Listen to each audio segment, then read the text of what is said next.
আজকে চলে এসেছি তোমাদের জন্য আরো একটা নতুন ভিডিও নিয়ে, আর একটা ইন্টারেস্টিং ভিডিও। তো তোমরা যে আমার ভিডিওটা নতুন দেখছো তারা এখনই সাবস্ক্রাইব করে দিবে কিন্তু আরো সুন্দর সুন্দর ভিডিও দেখার জন্য।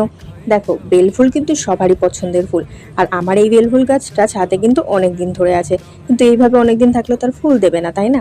তো এটাকে রিপোর্ট তো করতে হবে। তো আজ ভাবলাম রিপোর্ট করি, কিন্তু এটা রিপোর্ট করতে গিয়ে আমার মাথা খারাপ হয়ে গেছে।